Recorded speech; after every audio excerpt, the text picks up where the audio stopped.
you don't become a nature guide if you're not passionate about the environment. That is so essential to who you are as a guide, is your passion for nature.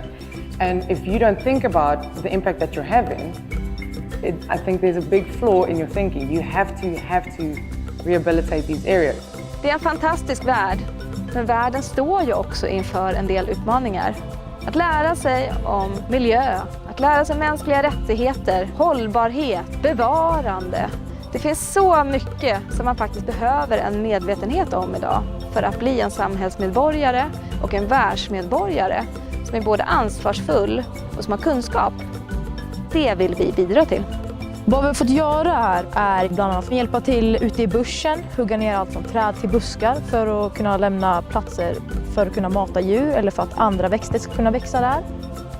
Many of the animals that you find in this area are browsers, meaning that they feed on leaves. So a way for the trees to protect themselves from these browsers is by having thorns. One of the main species that you'll find are the acacias. A lot of the acacias you'll find have those long white thorns, and that's a big way of protecting themselves. And then you get, for example, your knob thorns, they've got a very hooked thorn. But the funny thing is also the animals now have to counter the thorns, so things like your giraffes will produce a lot of saliva, and they reckon that saliva will now counter or protect the tongue or protect the mouth from the thorns of the knob thorn. So it's amazing how you get this balance, always the trees trying to defend themselves against the animals, and then you got the animals coming up with new ways to feed off the trees. And then obviously you also got your tannins. Trees produce tannins. That also makes the leaves very bitter, so when a browser comes and he's feeding on a tree, then all of a sudden the leaves get bitter, so then you'll move on to the next tree to save that one from being completely eaten. And what's also funny is the tannins in the trees will actually, they produce a pheromone, and then the pheromone will drift with the wind, so often you'll find giraffes or browsers feeding into the wind, because then the trees downwind will have increased their tannin levels after picking up the pheromones from the trees that are being fed. Jag har lärt oss rensa i buschen och typ spåra djur och så. Det har varit väldigt fascinerande. Och även fått se hur guiderna jobbar här i Sydafrika. Har varit väldigt lärorikt. Living in this area, we deal with a variety of elements, and a big factor is the balance between the bush and the wildlife. And you'll notice that there's a lot of elephant damage in this area, and elephants, being a key species, play a huge part on the vegetation and ultimately the diversity of animals that you find here. To the human eye, when a tree's been pushed over, it looks terrible, and we're all up in arms and we say these elephants are destroying the bush, but the truth is that it plays a vital role in providing, firstly, shelter for many animals, secondly, protection for the grasses. You'll see during droughts and drier times that underneath these fallen over or pushed over trees, you'll have plenty of grass clumps, and we call those like seed beds, for when the rains come again, those seeds will disperse and the grass will regenerate. Then another factor is these big trees that they push down, all of a sudden it drops the browsing heights for the smaller animals like your impalas and your duikers and kudu, for example, where before they wouldn't be able to reach those leaves. Now they can also feed from these trees that the elephants and giraffes were feeding off. So for us as guides, the environment is our business, and we spend a lot of time in nature with all of our students, and you have to understand it's so important to know and understand the impact that you have on the environment.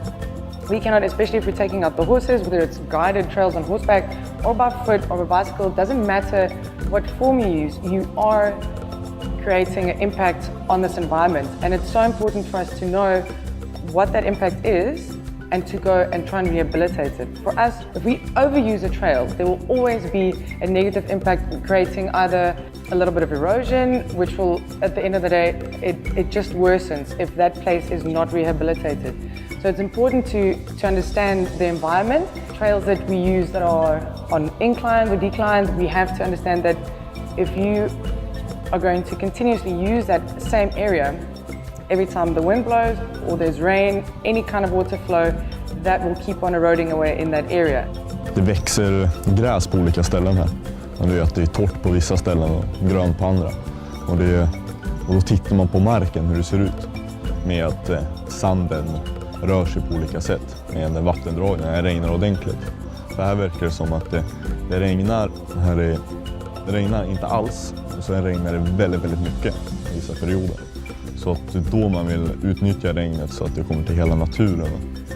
Så då gräver man olika dammar och olika kanaler så att vattnet kommer ut så inte växtligheten dör här. So we're going to take the student and we're going to rehabilitate some of the erosion areas. We're also going to be focusing on invasive species. These invasive species, they grow under harsh circumstances. So we will take them and we will go and look at these areas, also where not only where the erosion occurs, but in the runoffs, in the drainage lines. Even though we're looking after our area, maybe higher upstream, those people are not as conscious as we are of these species. So every time that the water flows in these catchment areas, there will be these invasive species because not everybody is focusing on this and implementing some kind of method to control it. So that's what we're trying to do, even if it's just in our area, to try and make a difference in that sense. It's also important to understand how nature works, to understand how different species interact with one another, how the environment is influenced by different factors. So by learning all these elements, that when you arrive here, you will be more able to understand the species that we are dealing with here. So it's important to focus on your biology studies, as it will create a good platform for not only back at home in Sweden, but also when you come here, as the foundation of nature is the same. Arbetsuppgifterna har varit så varierande så att det kan vara att man jobbar kanske 1-2 timmar en dag för det blir för varmt ute i bushen. Och så får du gå tillbaka till lodgen och vila resten av dagen. Och en annan dag ska det vara att du börjar klockan 9 och slutar klockan 7 på kvällen. Så att man ska inte förvänta sig att alla dagar kommer vara lugna och man ska inte förvänta sig att alla dagar kommer bli långa heller, utan man ska liksom tänka att jag kommer hit och jag gör det som jag blir tillsagd. I think a big thing for these nature students is they're not coming here as tourists.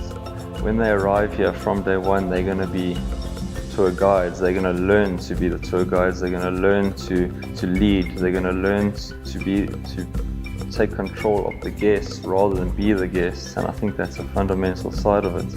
You know, everyone else we deal with is the guest, so it's about teaching about the bush, but now it's going to be about teaching them how to teach someone else about the bush, which is a big part of it.